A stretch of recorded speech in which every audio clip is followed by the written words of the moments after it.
Panorama group, जो सोचता है वो करता है, आपके अपने सपनों का आशियाना। पनोरमा ग्रुप, जो सोचता है वो करता है, आपके अपने सपनों का आशियाना।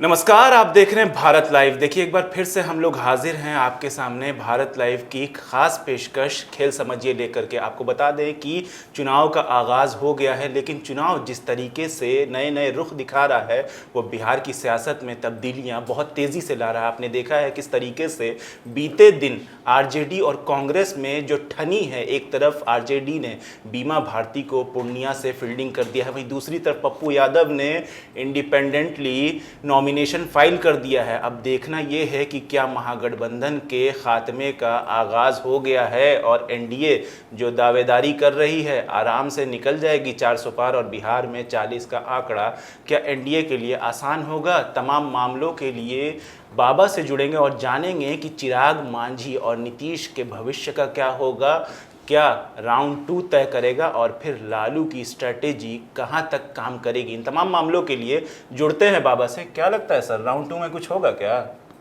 देखिए बाबू, सबसे बड़ी बात है कि राउंड 2 ही नहीं, राउंड 1 और राउंड 2 ये दोनों काउंटडाउन शुरू हो चुका है। आपने देखा होगा कोई भी जब टूर्नामेंट होता है तो उस टूर्नामेंट में टाई शीट बनाया जाता है। बिल्कुल, कैसे कैसे मैच होगा, जीतते हारते आप जब ऊपर आते हैं तो सेमीफाइनल, फाइनल, क्वार्टर फाइनल, ये सारा बना हुआ है सारा सिस्टम। बिहार में और इस देश में 7 राउंड में चुनाव होने हैं। 7 राउंड में बिहार अपना अपना प्रदर्शन करेगा। पहले और दूसरे राउंड के नामांकन की प्रक्रिया समाप्त हो गई है, यानी कि पहलवान जो हैं वो तय हो गए हैं। अब उन्हीं में से किसी न किसी को जीतना है, लेकिन ये तय किसको करना है? जनता को करना है। बिल्कुल। लेकिन हम आज जो इस बात को कहने के लिए आए हैं उसमें कहीं ना कहीं चिराग पासवान हो, उपेंद्र कुशवाहा हो, जीतन राम मांझी हो, इन सभी लोगों के, या नीतीश कुमार की बात आप कर लीजिए, ये सभी लोग जो है उनके भविष्य का निर्धारण इस चुनाव में होने जा रहा है। और इसका पहला आगाज जो है वो 19 अप्रैल को शुरू होगा जी। पहले राउंड का उस दिन वोटिंग होगा, ईवीएम में कैद हो जाएगा 4 क्षेत्रों का। तो 4 क्षेत्रों में आपने देखा होगा उठा पटक मचा हुआ है। बिल्कुल। प्रधानमंत्री नरेंद्र मोदी कल पहुंचे थे जमुई आए थे। जमुई पहुंचने के बाद उन्होंने जिस तरह का प्रदर्शन किया और जिस तरह से उन्होंने चिराग पासवान सहित उनके बहनोई जो हैं जी, अरुण भारती, उनको आशीर्वाद दिया। और इसके साथ साथ जब वो निकल रहे थे तो जिस तरह से उन्होंने मुलाकात की उपेंद्र कुशवाहा से, नीतीश कुमार के साथ जिस तरह से इंटरेक्ट कर रहे थे, नीतीश कुमार भाषण दे रहे थे और मंद मंद प्रधानमंत्री मुस्कुरा रहे थे। ये सारी चीजें कहीं ना कहीं एक तरफ इशारा कर रही थी कि इन सभी का भविष्य जो है वो नरेंद्र मोदी के भीतर ही समाहित है। बिल्कुल। यानी आपने देखा होगा कि पहले कैसेट सेट पर लिखने के लिए परमानेंट मार्कर आता था जी। आज भी एलईडी बॉल्ब लेने जाइए आप जी, तो उसको परमानेंट मार्कर से डेट मार दिया जाता है कि भाई आप गड़बड़ मत नहीं कीजिए। इस बार नीतीश कुमार, जीतन राम मांझी, उपेंद्र कुशवाहा और चिराग पासवान, इन चारों के माथे पे परमानेंट मार्कर से कहीं ना कहीं नरेंद्र मोदी ने साइन कर दिया, हस्ताक्षर कर दिया कि मोदी का परिवार है जी। आपने देखा होगा ट्रेंड चल रहा है मोदी का परिवार। 2019 में चल रहा था मैं भी चौकीदार, तब स्थिति कुछ और थी, अब स्थिति कुछ और है।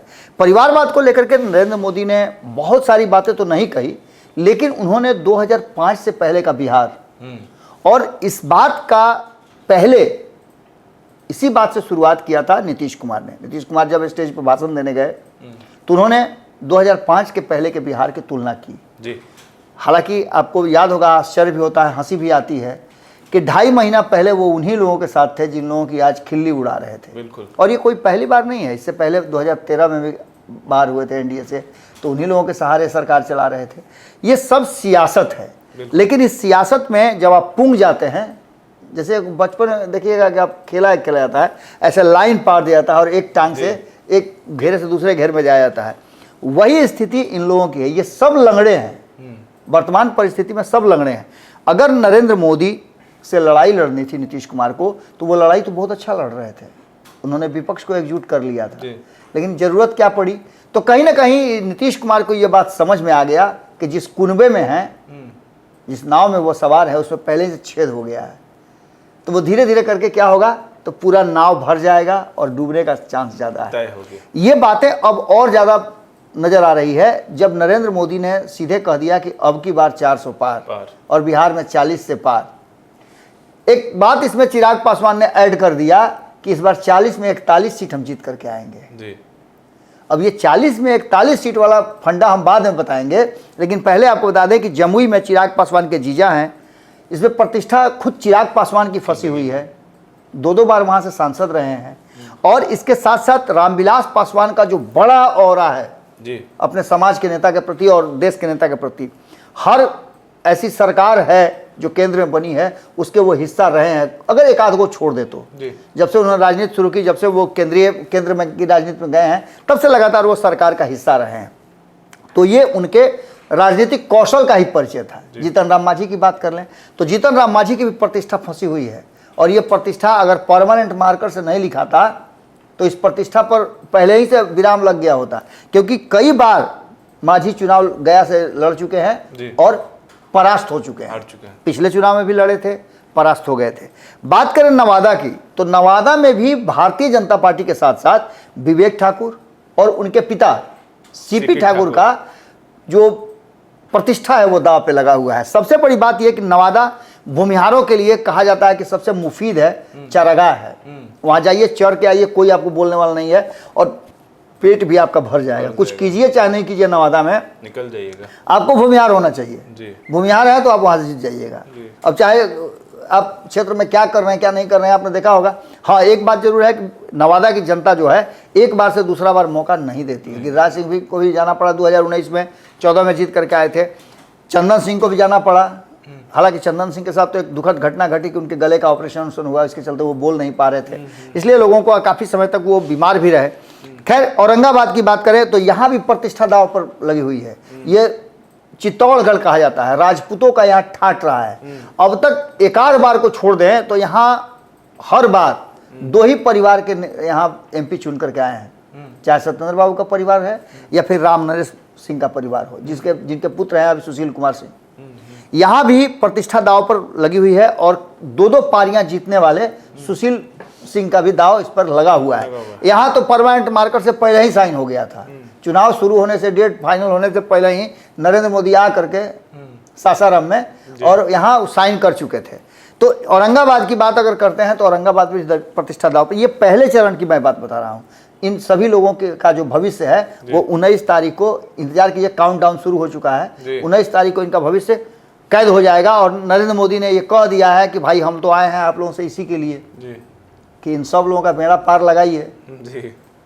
इसके अलावे अब बात करते हैं जो कल नामांकन की प्रक्रिया जहां समाप्त हुई और अब वहां ये तय हो गया है कि अब इनमें से ही लोग लड़ेंगे। स्कूटनी के बाद कुछ नाम छटेंगे, लेकिन जो बच जाएंगे वो इसी में से बचेंगे, इसी नामों में से बचेंगे। तो ऐसी स्थिति में किशनगंज की बात करें तो ये सीट, अच्छा, सबसे बड़ा दूसरे चरण का है क्या कि नीतीश कुमार की प्रतिष्ठा पूरी दांव पर है, क्योंकि 5 की 5 सीट नीतीश कुमार अकेले लड़ रहे हैं उसमें। अब उसमें परमानेंट मार्कर से अगर नहीं लिखे नरेंद्र मोदी तो अब क्या होगा आप समझ ही सकते हैं। और ये बात अच्छी तरह से नीतीश कुमार भी जानते थे।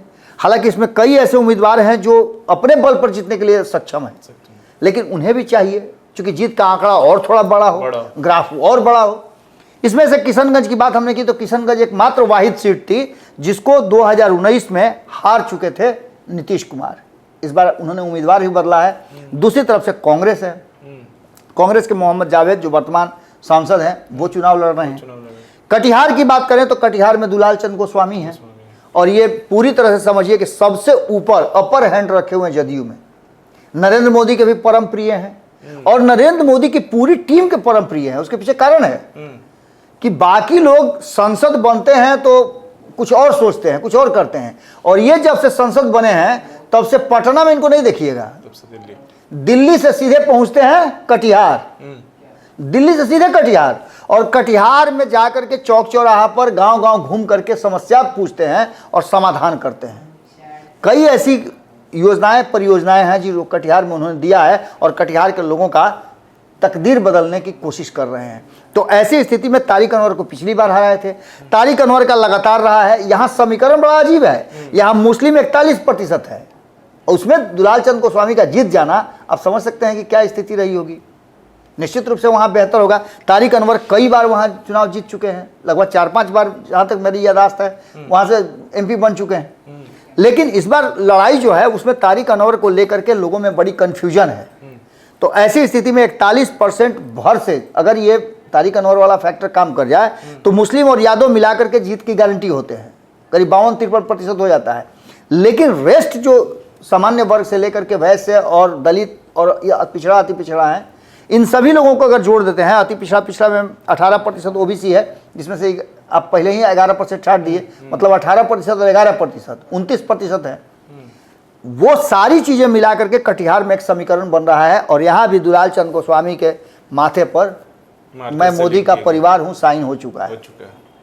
पूर्णिया की बात करें तो संतोष कुशवाहा, जिनके बारे में कोई कह नहीं रहा था कि इस बार चुनाव लड़ेंगे, इतना ग्राफ उनका डाउन था, लेकिन भैया मोदी के परमानेंट मार्कर है तो सब कुछ तय है। अब वो 1 साल का गारंटी होता है बल्ब में, 5 साल की गारंटी वाला है। मोदी साइन कर दिए तो ये LED जो है भुकभुकाते रहेगा, क्षेत्र में भुकभुकाए चाहे नहीं भुकवाए, संसद में भुकभुकाएगा 5 साल के लिए। तो यहाँ भी वही स्थिति भागलपुर, लेकिन एक यहाँ पर पूर्णिया में एक पेच फंस गया है। बिल्कुल, यहाँ पेच इसलिए फंस गया है कि इनकी जीत और थोड़ा सा मैंने और नज़दीक पहुँच गई है, फिनिशिंग लाइन तक ये पहुँचे हुए हैं। अब वहाँ कोई टंगरी ना मार दे।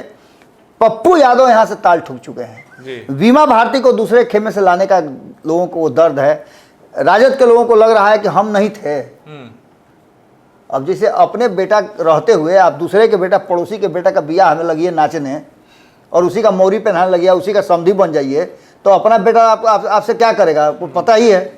पप्पू यादव वहाँ के लोकल हैं, ये भी बात है, कई बार वहाँ से जीत चुके हैं, ये भी बात है। जीतने के बाद लोग वहाँ उनके साथ किस तरह से रहे ये भी सबको पता है।